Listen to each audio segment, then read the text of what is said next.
Good evening. Thank you for joining us tonight. If we haven't met yet, my name is Ray.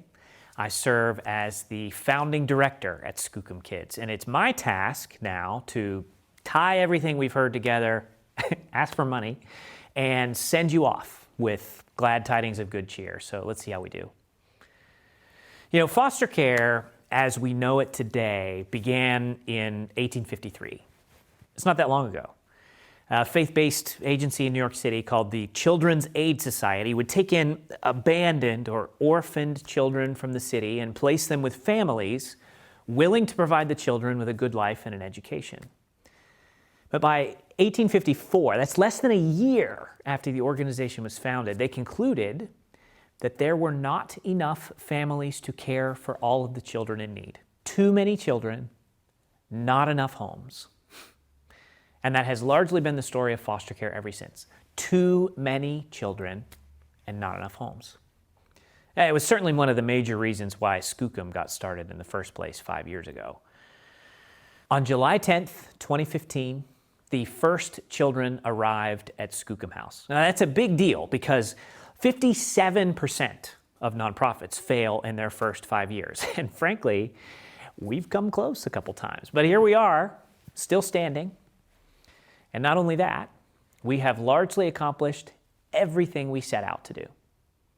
Back then, when people would ask me why we were starting something new, I pointed out some problems in foster care. Specifically, I would point at something that I called the death spiral.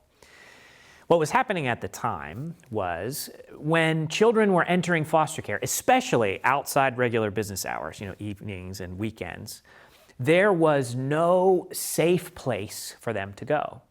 So kids would wait for hours or days in the DCYF office until a home, any willing home, could be located for them. And everybody knew this was bad for kids. So often with that time pressure of a child waiting just on the other side of a cubicle wall, social workers would place children in whatever home they could find, sometimes even knowing the children would not be a good fit in that home. This high-pressure placement situation led foster parents to feel guilty for ever saying no to a placement call. But even when they say yes to a child who wasn't a great fit in their home, foster parents would feel like they weren't really part of the solution for kids because badly made placements tend to end badly. So foster parents were discouraged and quitting at an alarming rate. And since so many foster parents were quitting, there weren't enough homes, which in turn made it harder to find places to put kids. You hear the spiral, right? Not enough homes means we make bad placements, which causes foster parents to feel discouraged, so they quit, which means we have even fewer homes, and round we go, circling the drain. It was grim. But today, it works much differently. When children experience abuse and neglect in our community and need a safe place to foster their development while their parents get safe and healthy, Skookum House, our emergency shelter, is ready anytime, day or night, to welcome them with just 15 minutes of notice. We care for children at the house for up to a week, helping them to heal, begin to stabilize, while social workers locate, in an unhurried way, the foster home that best matches the needs and nature of each child. But the magic of Skookum House is that it's staffed almost entirely by volunteers, men and women just like you and I, who have other responsibilities and interests, who have learned about the need for this work and take it upon themselves to get some training and make themselves available a few hours each month. I like to say that Skookum House is like a volunteer fire department, except instead of putting out fires, we care for children in need. And a funny thing happens when people band together and do that kind of work. Some get a little giddy and realize they want to do more than a few hours each month. They want to do proper full-time foster care themselves in their own home. And when people try it, get a taste for what foster care is really like, they realize it's not as hard or scary as it's sometimes portrayed on TV, and so they go for it. And we can help with that. In addition to Skookum House, our emergency shelter, we also help families who want to become foster parents to successfully navigate the training and licensing process and thoughtfully, planfully place children in their homes that they are well equipped to care for. And it works. You hear the flywheel, right? People get involved at Skookum House, have a great experience, feel good about the good that they're accomplishing, and so they decide to become foster parents and feel even better about accomplishing even more good. So they brag about it to their friends who come volunteer at Skookum House, and round we go. That's the last 5 years, the first 5 years at Skookum Kids. We replaced a death spiral with a flywheel. And the effect on the foster parenting community has been profound. More families than ever are opening their homes to children in need. In fact, earlier this fall, the number of Skookum licensed homes in Whatcom County exceeded the number of state licensed homes for the very first time. And for a few weeks, we actually had a short waiting list for families, trained, licensed, and ready to go. That is, in our community, the number of foster homes was enough. Enough. That never happens. In fact, it is only the case in one single county in the entire nation. You guys, we did it. 5 years ago, I described that vision to many of you over a cup of coffee, and it felt a little silly. That's how you know you've got a great goal. If you feel silly saying it out loud, you know it's big enough. And I sure did. I felt like I might be overpromising what we could get done together. And yet, here we are. Mission accomplished. So, what's next? Well, first of all, we cannot go back to how things were. These gains have been hard won, and we must make them permanent. My 8-minute history just now does not do justice to the degree of difficulty for what we've accomplished together. And it's because of you.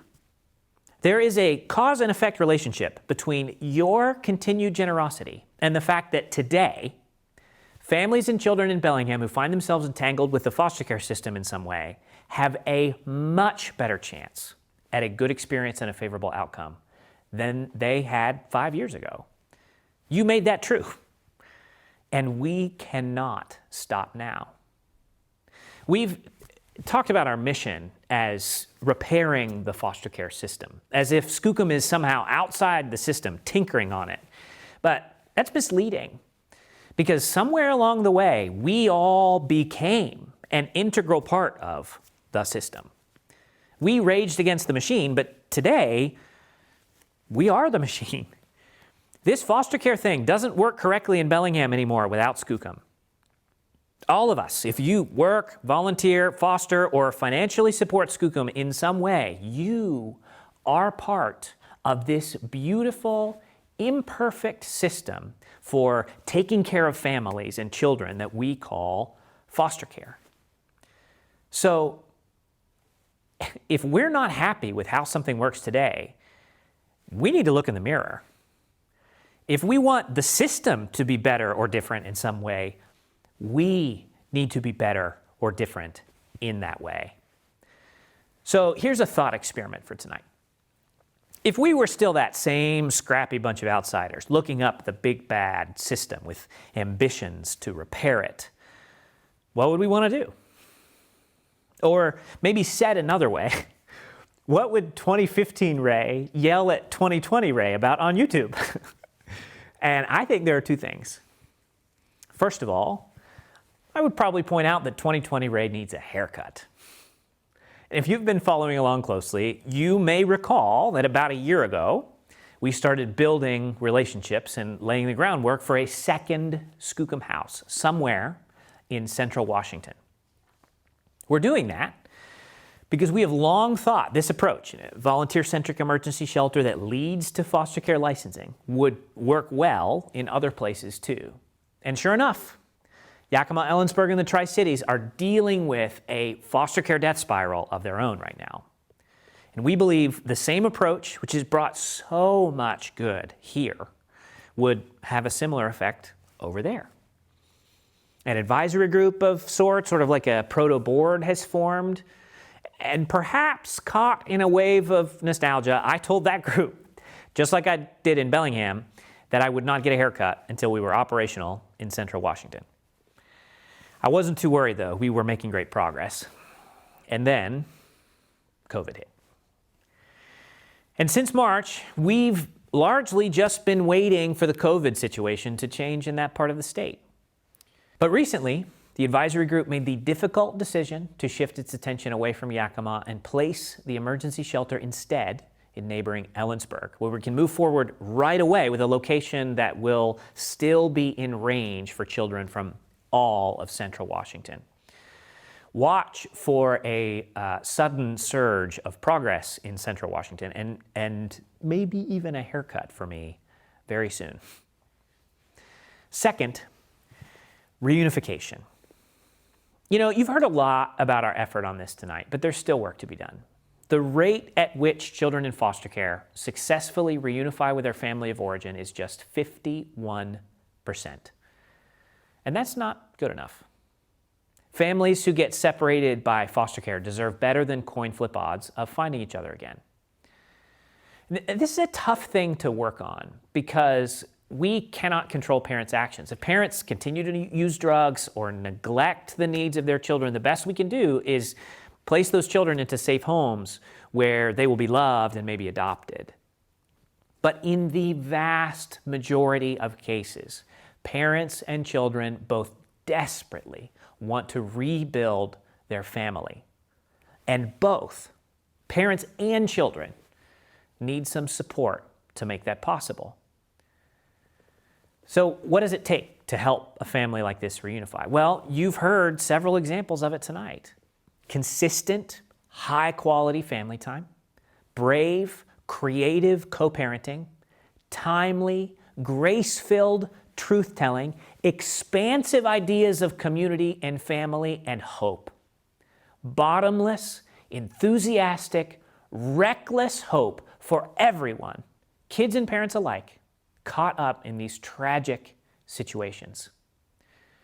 We've shared with you some highlights this evening, but these kinds of stories are still too rare. They need to become the rule, not the exception. Skookum has become a foster care agency, and in its next phase, I hope we can become a reunification agency. 5 years from now, when we use the phrase foster care, it would be our goal that you imagine this brand of hope-filled, reunification-focused, whole family restoration. 5 years from now, families whose children wind up in our care should breathe a sigh of relief, knowing that we are on their team and that our involvement in their story makes it much more likely that they will successfully reunite with their children. This is a revolutionary idea. A foster care system designed not to separate innocent children from evil parents, but to bind up wounds and bring whole family healing. And we're gathered virtually tonight because I'd like to ask you to fund that revolution. A pledge of support in any amount made tonight at skookumkids.org/give will make you a vital member of this lean, mean, kid and family loving machine. Skookum is able to accomplish things that no other foster care agency has managed to pull off because this community supports the work with faithful generosity. I've said this before, but it bears repeating. Most of our peer agencies receive nearly all, 80 to sometimes 100% of their funding from the state of Washington. Skookum only receives 30% of its funding from those same contracts. And it's not because we get paid less. It's because Bellingham gives more, which enables us to go about foster care differently. We do the work that needs doing, not just the work that the contract will cover. Nearly 200 monthly givers provide a stable foundation of support on which we build all this hope and healing. And tonight, I'd ask you to join them at skookumkids.org/give. Join them in making the next 5 years at Skookum just as revolutionary as the first 5 have been. Thank you again for coming. Hope and joy to us all. Have a good night.